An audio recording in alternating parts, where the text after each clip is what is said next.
Greetings and welcome to the Fan Perspective. I'm your host, Nathan Lyle. First of all, let's go ahead and address the situation. Yes, I know the camera is crooked. My tripod sucks. Deal with it. And yes, I know the background is very distracting. You see, the thing is, I just cleaned my apartment. That happens 3 times a year. And by clean, I mean I stuffed a whole lot of shit into those closets, and I can't close the doors now. So just try not to get distracted. Focus on me. Focus on these beautiful brown eyes. Except I need my glasses because I have to actually look at some stuff. Because I wasn't planning to make a video at all in July. I've barely paid attention recently. And I do apologize for that. But trying to... I've been in contact with a printing company about trying to get this book done, and there's been a bit of what feels like runaround, so that's not so it's taking longer than I thought it would.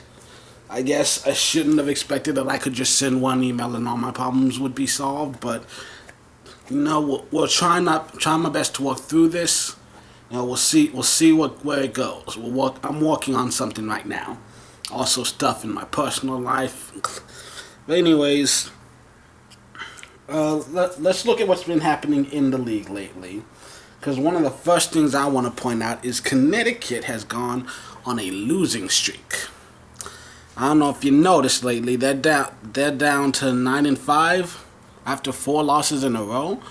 Good news is, that shows you how hot of a start they got off to, that they lost 4 in a row, and they're still basically tied for first place.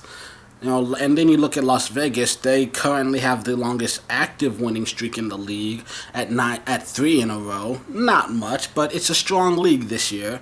And they had a game with the number 1 seeded Mystics that got suspended, and it looked like they had a really strong shot of winning that one.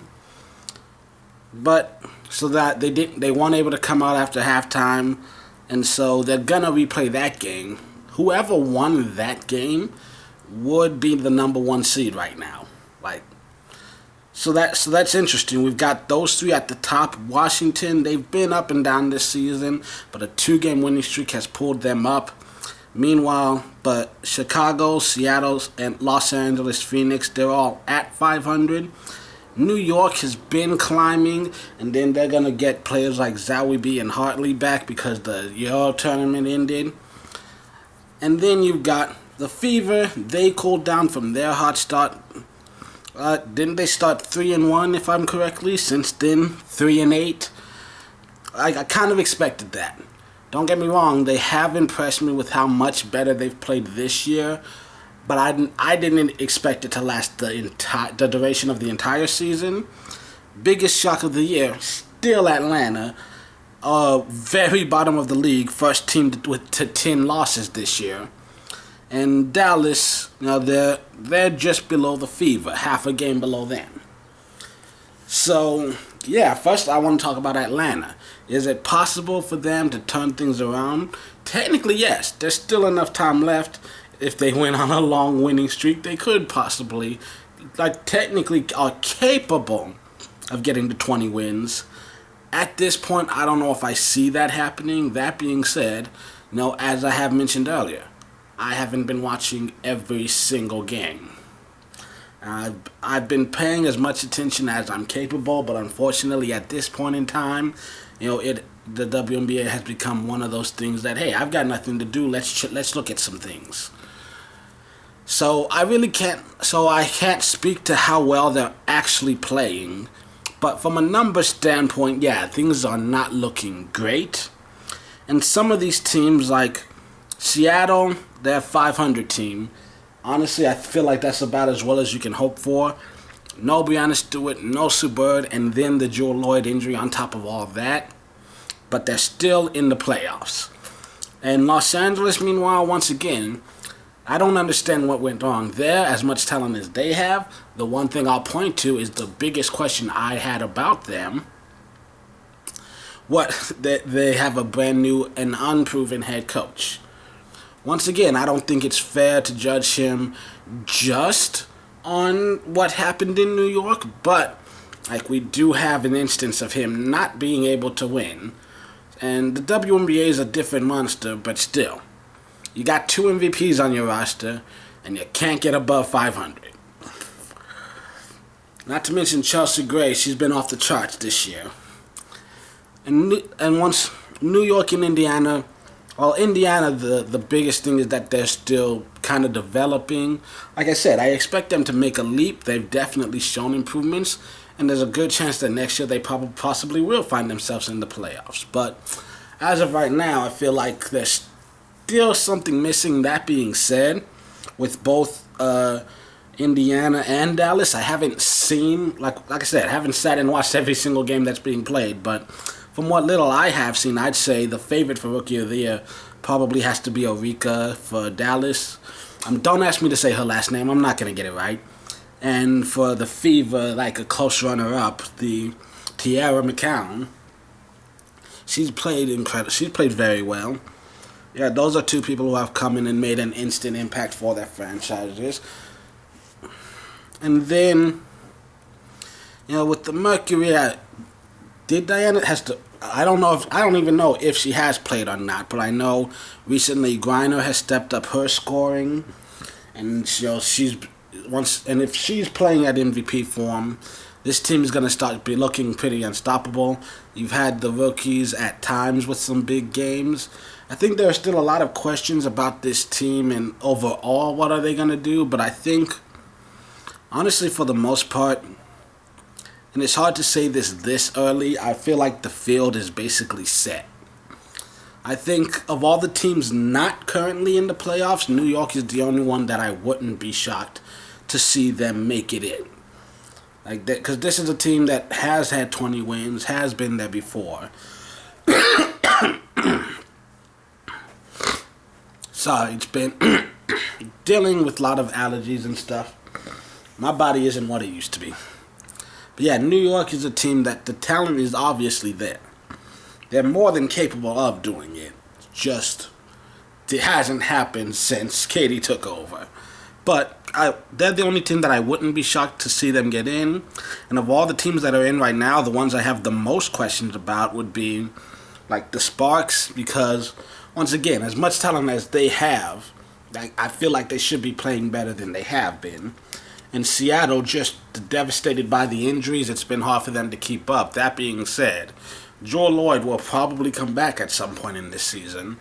And there's still a possibility of Sue Bird coming back as well. And that'll be a big enough boost with how well Natasha Howard's playing. Alicia Clark's turned into a great all-around playmaker. They've got some players on that bench that can be impact playmakers. So Seattle... I think Seattle is going to continue floating around 500 pretty much all season. If they get it, be careful, because if they go on a 4-game winning streak, there's a good chance it'll be followed by a 5-game lose streak. But overall, then, and then maybe Chicago, just because they haven't. This is the best I've seen them play since Elena left. That being said, I am still overall. I'd rather say prove it to me first. At this point in time, they're playing well. They've got good defense. They've got one of the best point guards in the game in Vandersloot, if not the best. And yeah, the talent is obviously there. They've got depth at every position. And it's just been one of those things where, kind of like with New York has been, talent obviously there hasn't equated to production on the court. But they're finally getting production on the court. And it seems like a lot of the teams that were beating them down just aren't playing as well this year. So the playing field has been a little bit easier. But, that's, once again, these are not expert opinions, far from it. This is from a guy who glances briefly at the games and stats whenever he has the opportunity. Which I can guarantee you I'll be watching at least 2 of tomorrow's games. Because let me just check that schedule real quick. Because I know there's a game tomorrow at 11 a.m. Eastern Standard Time on NBA TV. And another one at 11:30 on Twitter. So I can have that one on my TV and this one on my laptop or tablet. And I can watch those before I go to work. And not because... You got, the Sun and Dream NBA TV 11 a.m. Eastern Standard Time, and 11:30 a.m. you got the Mercury and Mystics on Twitter. Planning to watch both of them. And for those who have League Pass, you've also got the Aces and Fever at noon. And at night, Lynx and Sky. It's gonna be a busy day tomorrow. Also, it's too late to say anything now, because the All-Star voting, I don't know what the actual time they said, but I think it's already over. But yeah, when they sent out some of the last time they sent out the list of who's in the mix, I saw Kelsey Plum's name, and that made me happy, because I did say she would make her first All-Star game this year. And I'm not going to say she's played bad, because she's played much better than I ever would. But she hasn't had that many high-scoring games. The numbers haven't been too fantastic. But I still vote for her every chance I got, just because, hey, I like being right. And other than that, like, I've been voting for Vandersloot. Doesn't look like she's I've been voting for Vandersloot, though it doesn't look like it looks like she probably won't get in. See, this is why people edit. But I've been voting for Vandersloot because, once again, I think she's the best point guard in the league right now. I'm not saying best ever. I'm saying that actively playing in the league right now. Don't forget, we're missing a lot. The Sue Bird's not playing. Dallas. Skylar Diggins not playing. I'd say it's between Vandersloot and Gray right now for best point guard. I'd give the advantage to Sluty because she's been doing this for years, and Chelsea, she just really started coming up into her own these past couple seasons since she got to LA. And like Natasha Cloud, she's started impressing me like these past few seasons, but I don't know, it helps to have when you have a fantastic playmaker like Elena taking a lot of attention. And Natasha Cloud's played better and better every year. And right now, the Mystics, they're holding the number one seed for a reason. Watching them play, I feel like they're probably the team to beat this year. And I feel comfortable saying that they probably will be the number one seed at the end of the year. As of right now, it's between basically them and Vegas. So whoever wins those head-to-heads. And I'd say Washington is my favorite to win the number one seed and the championship, just because you've got superstars like Elena and Tolliver, but you're not relying on them every single night to get you there. So you've got a lot of depth. You've got a lot of the others, as that you call them, the role players. They're doing their jobs. They're playing incredibly well. They are such solid defenders, very aggressive on that end of the ball. Now, you've got a head coach who's been here long enough. He knows what he's doing, and he's got this team ready to go. And how they're getting him and Misamin back. They've been playing this well without one of their role players. And so, damn.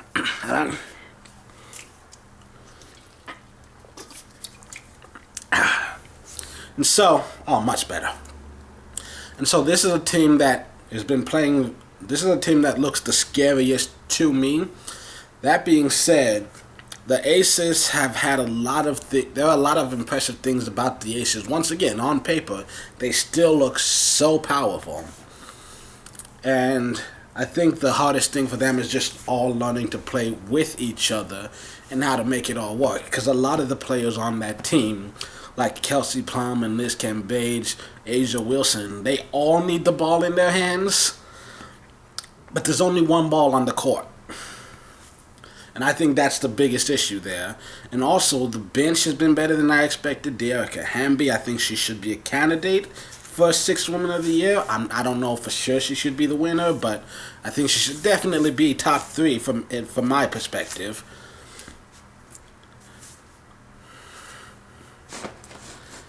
And yeah, like I said, I haven't been paying as much attention as I should. Just life is happening. I'm trying to work some shit out. Yeah, you leave me some comments down below. There are some things that have upset me that I'm just not gonna harp on too much, partly because I'm sick and this video's gone on too long and it's so incoherent already. But like, there are things here and there, like the fact that Diana Taurasi, it seems like she might get voted through to the All-Star game, which, don't get me wrong, biggest Diana Taurasi fan in the world. Has she played a single game yet? I feel like that should be a factor. Just saying. Like, you should only vote for players who are actually on the court. Don't know why they keep putting her name on the list. She shouldn't be eligible, but whatever. That's my own personal gripe. So, yeah. Leave a comment down below with thoughts. Tell me everything I've been saying wrong. Who do you think's gonna win it all? Who's the biggest disappointment? Who are some of your early season award winners? Because as far as MVP at this point, when they were winning, it was clearly far and away Jonquel, but they've been struggling lately. A lot of people are going with Della Don, but I think that definitely has something to do with the fact that she's on the #1 team, not necessarily her numbers, which is also why people haven't been talking about Bonner, because until recently she was the league's leading scorer, but her team sucked, which is the main reason why she wasn't getting the mention for how well she was playing. But anyways, I just thought I suddenly got the day off from work. Technical difficulties, we can't open. Just thought I'd sit here and talk a little bit. Yeah, leave the comments down below, like and subscribe if you haven't already, blah blah blah. This has been the Fan Perspective. I'm Nathan Lyle. Hope you have a great day.